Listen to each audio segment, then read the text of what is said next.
Thank you so much for joining us tonight. My name is Barry Erickson, and I'm Community Engagement Coordinator here at Wheaton Public Library.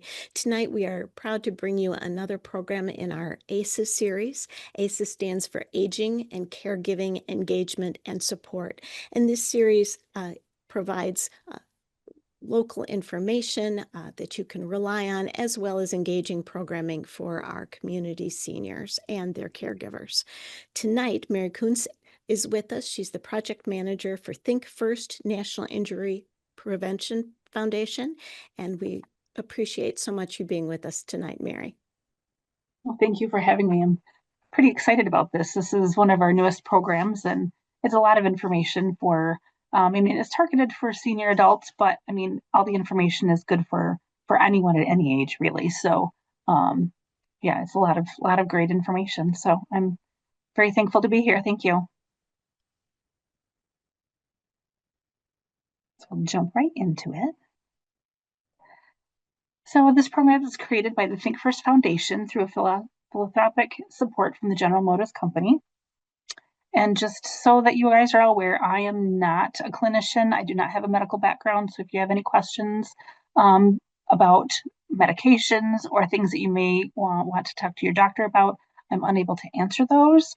And we want to make sure to reinforce that for you not to stop taking any medications without speaking with your doctor first. So these are all big suggestions, and you'll understand that as we get through the program. But if you have any questions, please contact your doctor or the pharmacist if you have any questions about things that you see in this program.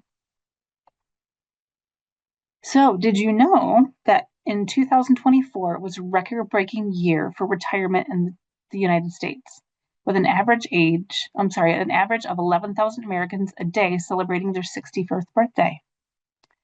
The population of those 65 and older increased by 38% from 2010 to 2020, with more than 55.8 million Americans in that age group. So approximately 4.1 million Americans are expected to turn 65 each year through 2027. So according to a report from the Alliance of Lifetime Income, referred to this by experts of the silver tsunami, this milestone remarks the largest wave of retirement age individuals in the United States history. With an average life expectancy of 78.8 years and advanced in medical science, older Americans are staying active and mobile much longer. Those turning 65 in the next decade are projected to drive more miles and continue driving later in life than previous generations.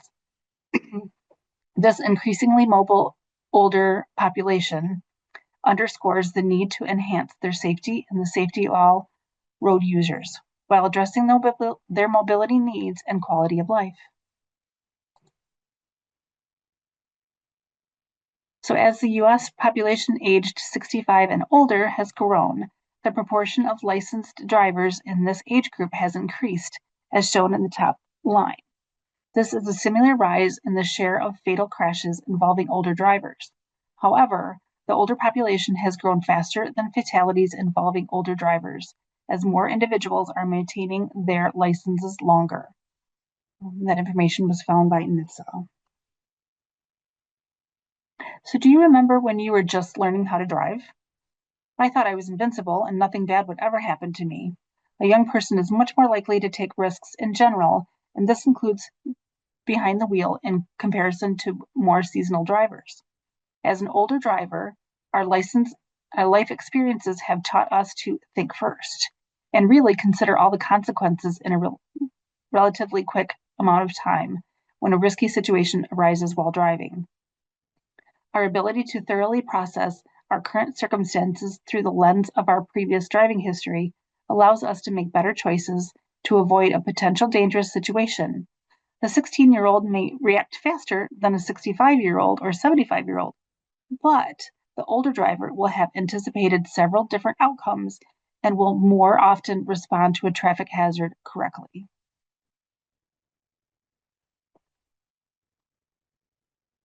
So as we age, particularly after 65, our risk for traffic injury increases. This graph shows the crash rate for drivers by age. As you can see, the youngest and oldest drivers have the highest crash rates based on the number of fatal crashes and miles traveled. Things change as we age that can impact not only our driving, but how we handle an injury and recovery. According to the Insurance Institute for Highway Safety, older drivers primarily pose a risk to themselves and their typically older passengers in fatal crashes.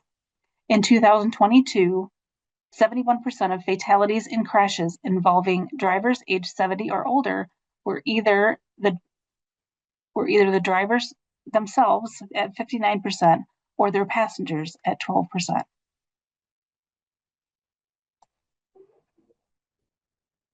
This graph shows a percentage of speeding drivers involved in fatal traffic crashes in 2022.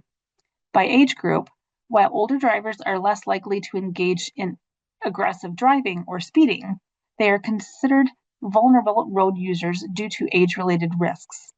This graph shows the vulnerability make older adults more likely to sustain injuries or fatalities in motor vehicle, pedestrian, and bicycle crashes. When injured, older adults often face prolonged recovery periods and lasting impacts on their daily lives, stemming from two key factors: fragility and frailty.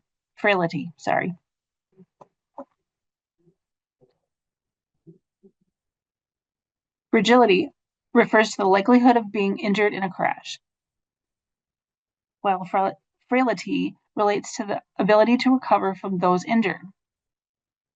Together, these factors contribute to the long recovery times and lasting effects following a crash.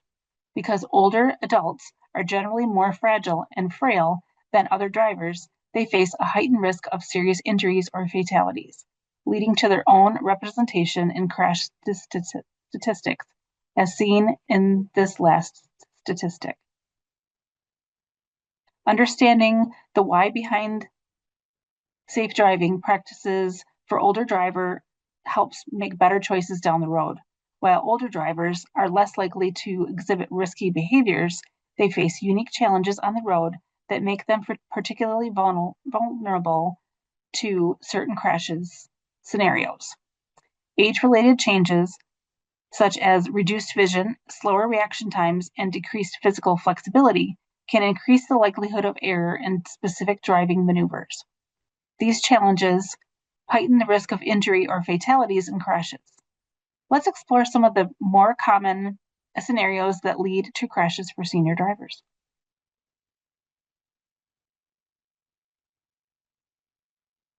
The number one cause of crashes for older drivers is making turns, particularly left turns. Left turns are inherently more complex and require a combination of accurate judgment, quick decision-making, and an ability to access multiple sources of traffic, including oncoming vehicles, pedestrians, and cyclists. For older drivers, reduced peripheral vision, slower reaction time, or difficulty estimating the speed of oncoming vehicles can make left turns especially hazardous. This is why left turns account for significant proportion of crashes involving senior drivers compared to the right turns, which generally requires less crossing of traffic. When compared to younger drivers, ages 15 to 64, older drivers are more frequently killed in traffic crashes in 2022, where the initial impact point was on the left side, 16% versus 10%, or the right side, 9% versus 7%. So plan routes to minimize left-hand turns. To reduce your risk, choose routes with fewer left turns, particularly at busy intersections, or to use intersections with the protected turn signals when possible. Consider turning right and going around the block to avoid making a left-hand turn on busy roads. The second most common cause is merging. Whether entering a highway or merging into traffic from a side road, older drivers may struggle with accurately gauging the speed and distance of other drivers and vehicles. Merging requires not only quick reflexes, but also spatial awareness and confidence, which can decline with age. Misjudging the speed of oncoming traffic or hesitating during a merge can result in rear-end collisions or side impact crashes. Some strategies to consider with merging is to select highways with longer merge lanes to provide more time and space to accurately and safely enter the traffic. Ensure your mirrors are properly adjusted to maximize visibility of surrounding vehicles, reducing blind spots during merges, and to practice merging with trusted passengers or instructor in less busy traffic areas to build confidence. Plan trips during non-peak hours when highways are less crowded, reducing the stress of merging into heavy, fast-moving traffic. The third leading cause of crashes for older drivers is changing lanes. This maneuver involves using mirrors and turning one's head to check blind spots, which can be challenging for seniors and limit neck mobility or slow reflexes. Failing to notice a vehicle in a blind spot or reacting too slowly when another driver is approaching can lead to dangerous collisions. Things to think about in regarding a safe lane change. First, ensure side and rear view mirrors are correctly positioned to minimize blind spots. Next, frequent mirror checks, if you do not already do so, to develop a habit of regularly scanning mirrors to stay aware of surrounding traffic. Change lanes only when necessary, and check with your physician on neck mobility exercises to improve the ability to turn and check blind spots safely.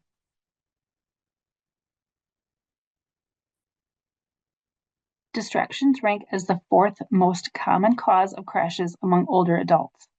Although seniors drivers are less likely than younger drivers to engage in risky behavior, like texting while driving, distractions such as using a cell phone, adjusting a GPS device, or focusing on passengers can still pose significant risks. Additionally, external distractions such as road signs, construction zones, or other vehicles may overwhelm older drivers, especially those who find it hard to multitask or process complex visual information quickly. Strategies to minimize distraction. Drive distraction-free. Silence your phone and avoid taking calls or text while driving, even with hands-free devices. If absolutely necessary, use hand-free calling and voice-activated GPS to reduce manual distractions. Use the GPS destination, adjust the radio, and complete other tasks before driving. Keep necessary items, such as sunglasses or water, within easy reach to avoid unnecessary movement while driving. Remove unnecessary items from the dashboard or windshield area to limit visual distractions. And avoid driving in areas with heavy signage, construction zones, or other situations that create an overwhelming visual landscape. By understanding these common crash scenarios and taking proactive steps to addressing them, we can enhance the safety and mobility of ourselves while ensuring the well-being of all road users.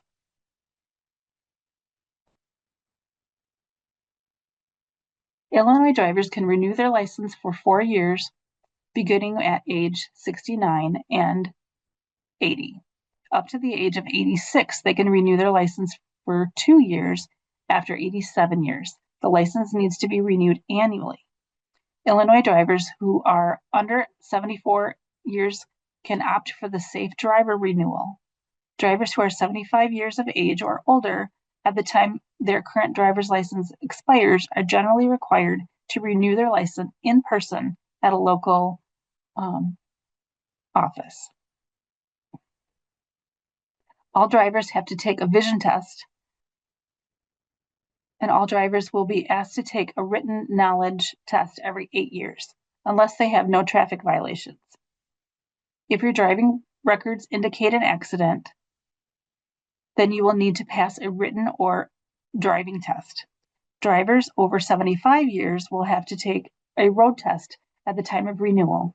In preparation for this, you can review the Illinois Driver's Handbook, and that you can find online, popularly known as Illinois' Rules of the Road, and take practice tests before going to your license renewal.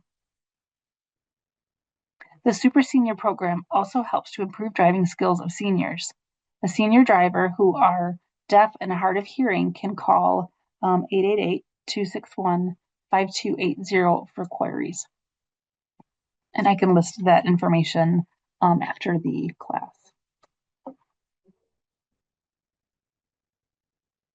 Safety tips. So let's discuss some other important safety tips for staying safe on the road. Drive during daylight hours and in good weather conditions. Improved visibility. Daylight provides better visibility compared to nighttime driving when reduced lighting can make it difficult to see road signs, pedestrians, and hazards. Older adults may also experience challenges with glare from headlights at night.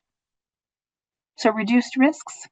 Driving in clear weather avoids challenges like wet or icy roads, which can decrease traction and increase the likelihood of skidding or losing control of the vehicle. Rain and fog can also impair visibility and reaction times. Less stressful driving. Daylight and good weather reduces the strain on vision and decision making, allowing for safer and more convenient and confident driving.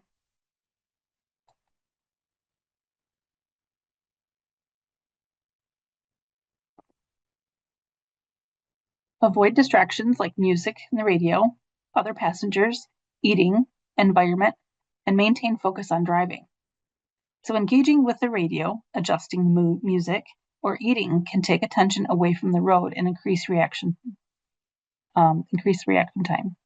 Cognitive overload becomes a greater risk with age as multitasking becomes more challenging. Minimize external input. Conversations with passengers or focusing on external distractions like scenic views or busy environments can divert attention from the driving decisions. Staying focused on the road reduces the likelihood of missed cues, such as traffic signals or sudden stops. Prevent physical distractions by with eating while driving occupies one hand and divides attention, making it harder to react quickly in an emergency. So keeping both hands on the wheel is vital for safe and effective vehicle control.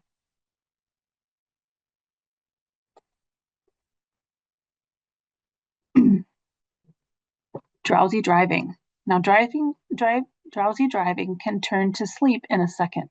If you're drowsy, have someone else drive or pull off the road to a safe place, but don't continue driving. There have been a lot of sleep studies done. This shows how you can compare how the loss of sleep compares to being drunk or intoxicated, which affects reaction time and response time. Critical protection in a crash. Seatbelts significantly reduce that's the next slide.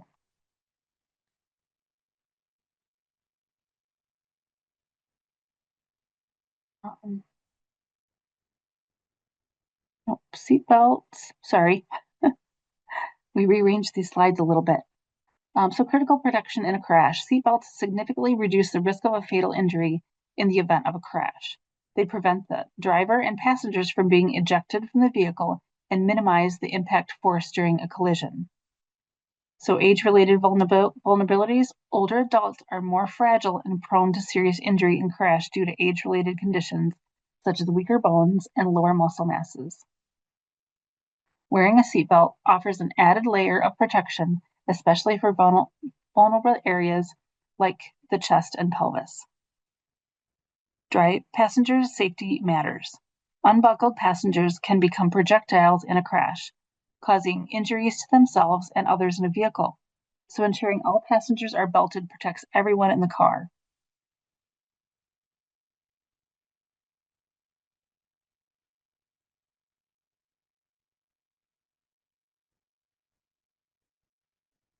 Driving too fast increases the risk of accidents due to reduced reaction time and greater impact of collisions. Conversely, driving too slow can disrupt flow of traffic, causing frustration and unexpected maneuvers by other drivers. Both extremes can lead to dangerous situations. highlighting the importance of adhering to the speed limits for safety. So driving too slow can disrupt the traffic flow.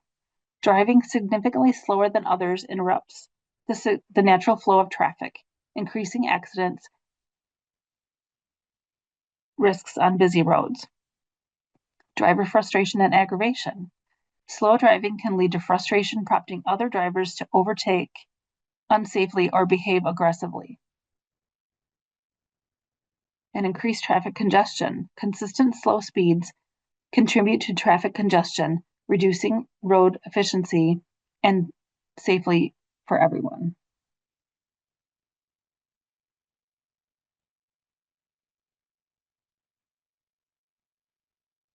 Slow down, move over. It's the law and it's safe for everyone. Who do you slow down for?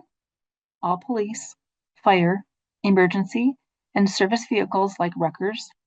And slow down and move over for all road construction personnel. It's even a good idea to slow down and move over if there are cars in distress on the side of the road. Like if there's a car that has pulled off because they have a flat tire or maybe is overheating, slow down and move over for them. If you can't move over, slow down to 20 miles per hour, less than the posted speed limit. For example, if the speed limit is 65, slow down to 45 while paying attention to the cars around and behind you as well.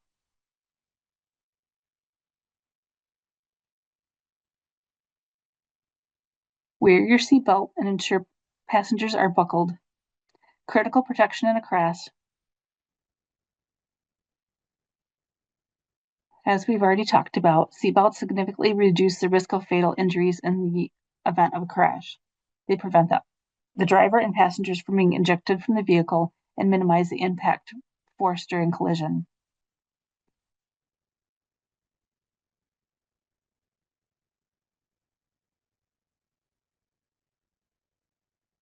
It's the law in most states that everyone in the car must wear a seatbelt correctly, even in the back seat.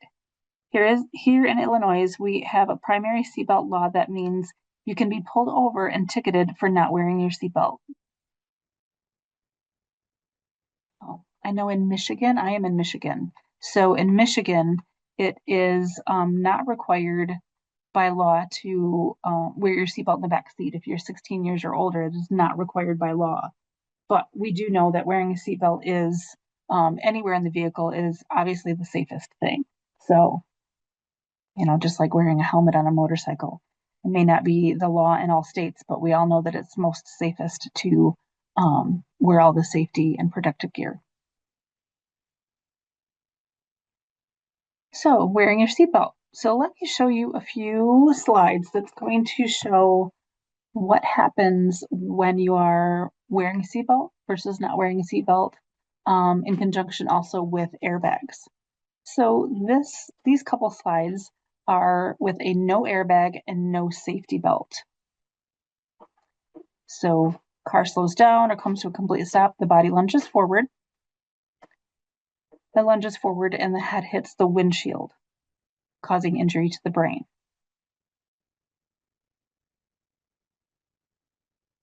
An airbag and no seatbelt. So if you are not wearing your seatbelt, but your vehicle has airbags, the car slows down abruptly, your body lunges forward, the airbag deploys and pushes you back and pushes your neck back, creating injury in the cervical and the neck area.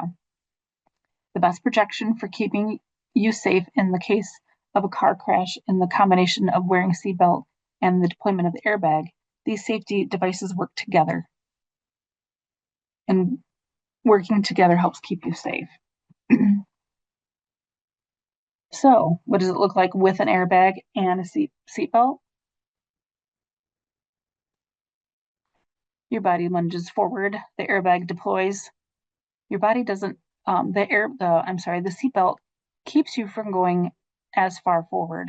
The airbag deploys, pushes you back further. No injuries occur. So, please wear your seatbelt. Even if your vehicle does not have an airbag, that will keep you in the vehicle and safer. All right, so next talking about different type of vehicles and what all the features that vehicles have. With newer cars today, there are many different or enhanced features. This can sometimes cause distractions or other issues with sound, lights, or vibrations. To help you better understand many of the new safety features, there's a website called My Car Does What, and this is an excellent resource that uses videos and text to help the drivers recognize and appreciate the technology and features in cars today. Let's look at a sample introduction video and give you a better idea.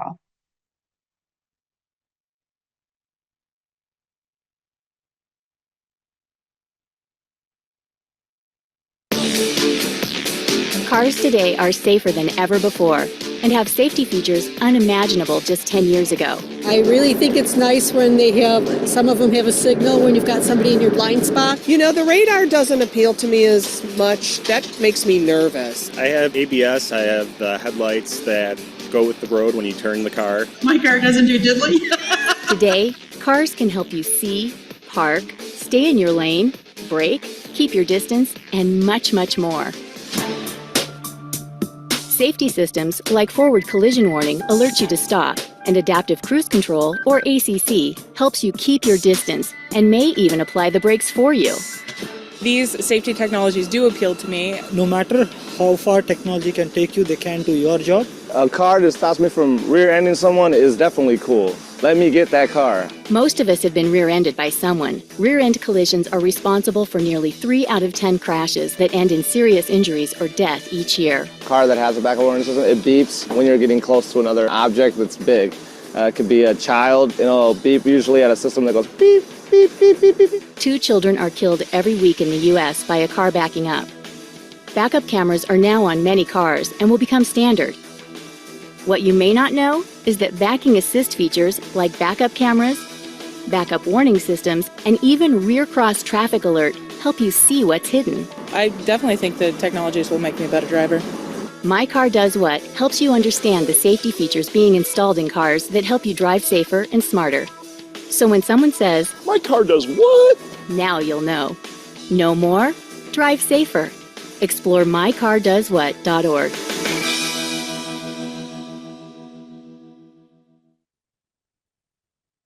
So I do have one more video, and this one will talk about the backup warning. I know in this video we just watched, they talked about the backup warning signals, but this next video kind of gives it a little bit more. Backup warning system, an extra set of eyes. Before you back up, always look over both shoulders and check all mirrors. Shift into reverse to activate your backup warning system. If an object is in the way, the system may beep or vibrate to warn you to brake. Turn your head and check to be sure it's safe before backing your vehicle. Know more? Drive safer. Visit mycardoeswhat.org. All right, well, we are a little bit over halfway. Does anybody have any questions or anything so far? I know Barry was checking the chat and things. Right. I did put the link to the Illinois Rules of the Road as well as the link to the My Car Does What website into the Excellent. chat there if anybody wants to access those things. I don't see any questions, so I think we're ready to keep going. Okay, great. Thank you for putting those links in the chat. I appreciate it. All right, well, continuing on, we now are going to talk about your medications and how they can affect your driving. So we want to make sure that you ask your doctor or pharmacist to review your medications, both prescription and over the counter, to reduce side effects and interactions that make sure it is safe to drive. In a lot of those instances, the pharmacist will actually have a better idea of all of the interactions with each other of the different medications, even over the counter things and vitamins and those sort of things. So you want to make sure that it is very important to stay on top of your medications. First, keep a list of all medications you take, including over-the-counter drugs and supplements. It is really helpful to have everything written down and make sure you check the labels carefully to understand how and when to take each medication and them to exactly as ordered, and taking them exactly ordered by your doctor. Don't skip doses or adjust on your own. Ask your physician about potentially side effects of each medication. If anything seems off, you'll know what to watch for. When doubt, play safe and don't hesitate to call your doctor or the pharmacist.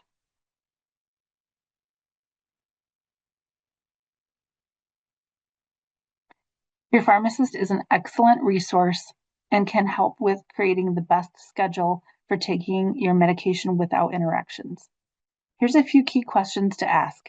Ask the name of the medication and what it's prescribed to treat. Ask how long you'll need to take it and what happens if you miss a dose. And ask about the potential side effects of that medication. Find out who to call if you experience any issues or side effects. Check if there are any interactions with other medications, vitamins, or supplements that you're taking, or if there are any foods you should avoid. Open communication with your healthcare provider is key to staying safe and healthy. Another question to ask would be what time of day you're supposed to take your medication.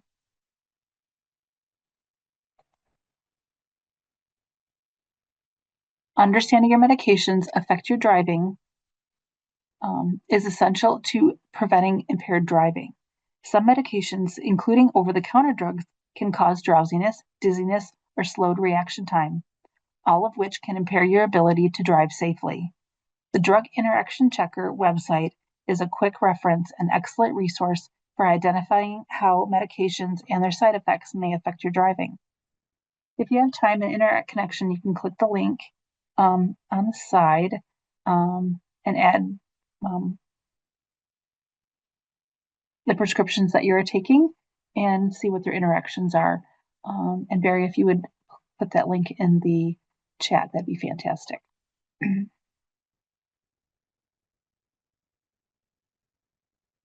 So staying safe on the road continued. Additionally, it is important to be mindful of the effects of alcohol, as combining it with medications can amplify impairment. Always make it a priority to drive sober to ensure your safety and the safety of others on the road.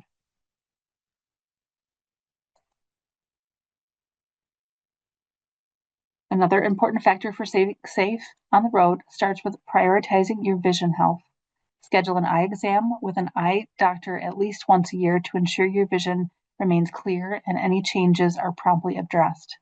If you require glasses or corrective lenses, always wear them while driving to maintain optimal visibility and reduce the risk of accidents.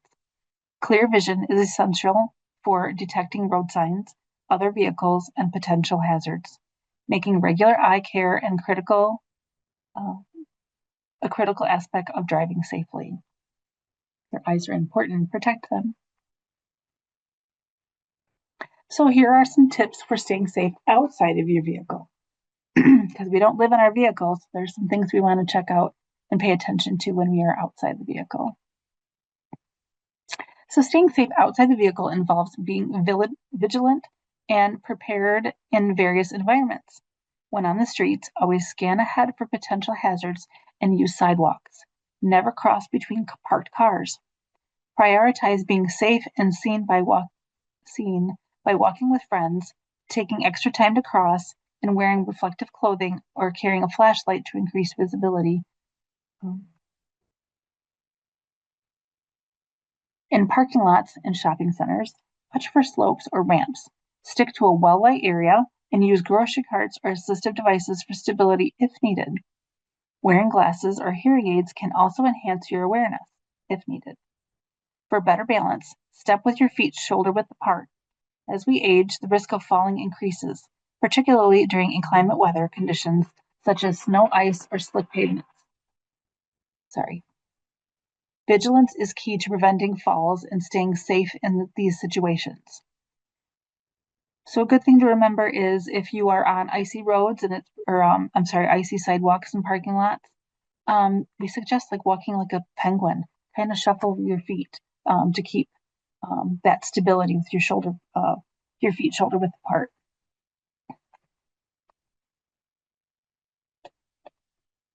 So during recreational activities, Safety starts with wearing a helmet and going with someone or informing someone of your plans. Choose daytime outings in good weather, map your route, and dress appropriately. Stop immediately if you feel unwell and stay hydrated. Carry your cell phone for emergencies, and using protective devices can further ensure your safety in all of these activities. So take a water bottle with you too.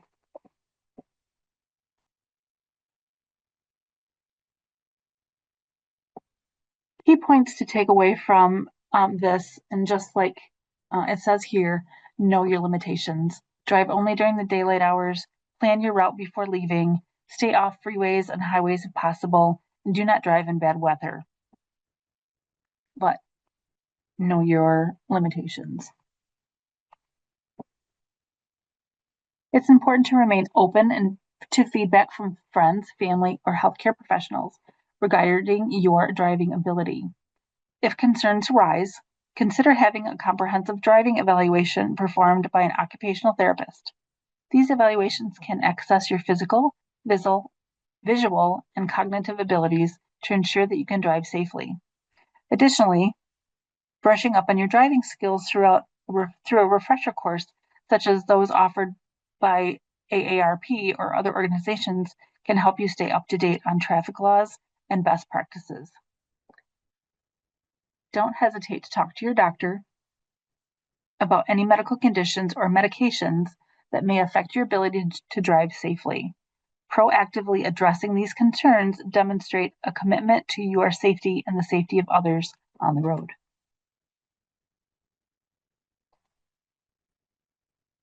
So here's some warning signs of unsafe driving.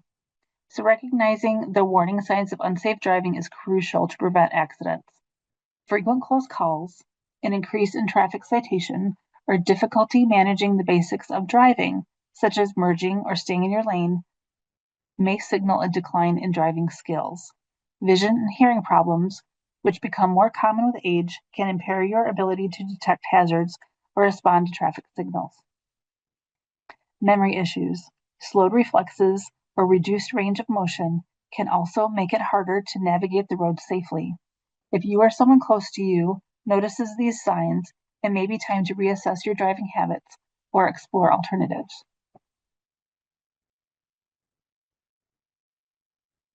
So there are alternatives to driving. So when driving becomes a challenge or unsafe, there are many alternatives to help maintain independence and mobility. You can enlist friends and family or caregivers to assist with transportation to appointments, errands, or social outings.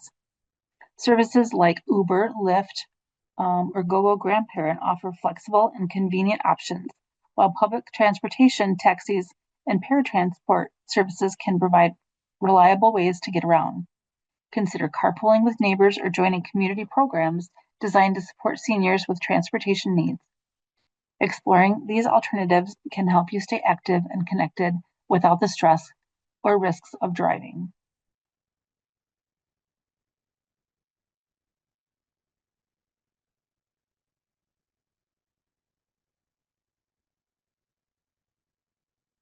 In conclusion, staying safe on the road begins with remembering and practicing the essential safety tips we've discussed. Prioritize your health to ensure driving remains both easy and safe, and always be mindful of your personal limitations. Stay informed about the resources and tools available to support you, whether it's a refresher course, transportation alternatives, or assisted technologies. Most importantly, use your mind to protect your body by making thoughtful decisions that prioritize safety for yourself and others. By staying proactive and aware, you can continue to enjoy the freedom and independence that comes with driving while keeping the road safe for everyone. Another alternative for driving, not necessarily an alternative, but if and when at times to come for you to hang up your keys, just think of all the money you're going to save by not having to pay car insurance. So that's another thing, or a car payment. So those are little things that could be a benefit as well. Alrighty. So let's take this pledge together to be safe drivers. So the Drive Safe pledge is: I pledge to wear my seatbelt and make sure all passengers wear their seatbelts every ride. Drive with both hands on the wheel, eyes on the road, and focus on driving. Never handle a cell phone while driving. Limit passengers and avoid other distractions. Never use alcohol, marijuana, or other drugs and drive. Stay alert and never drive drowsy. Follow the speed limit and rules of the road. Slow down, move over for first responders, roadside workers, and cars on the shoulder. Safely share the road with others, drivers, walkers, and bikers. Be a safe passenger and don't distract the driver. So a little side note, this Drive Safe Pledge, we do this with all of our programs. We have 8 other programs that we offer, starting with kids program for kindergarten through 8th grade. We do teens, high school, parents of teen drivers. We do a concussion program. All of these different programs that we offer, we all have the Drive Safe or passenger, be a safe passenger pledge. So just kind of helps everybody be mindful that, to be safe on the road, and helps prevent and protect yourself and others. So if you said that with me, thank you. And then other resources that are available are NHTSA, the National Highway Traffic Safety Association. There's the AAA Exchange. There's the CDC, the Center for Disease. CDC, totally can't think of what it is right now. Sorry. And then Insurance Institute for Highway Safety. So those are resources. And then if you have more questions or require more information, please contact us at ThinkFirst National Injury Prevention Foundation. This contact information is actually for Jill Brazelton, who is our executive director. If you want to contact me specifically, it's the same email, but it's Mary Kuhn, so it's my first name and last name at thinkfirst.org. And then the phone number is the same, but I am option 2. So thank you for your attention and for giving me the opportunity to share this important information with you. I appreciate your time and interest, and I welcome any questions you might have.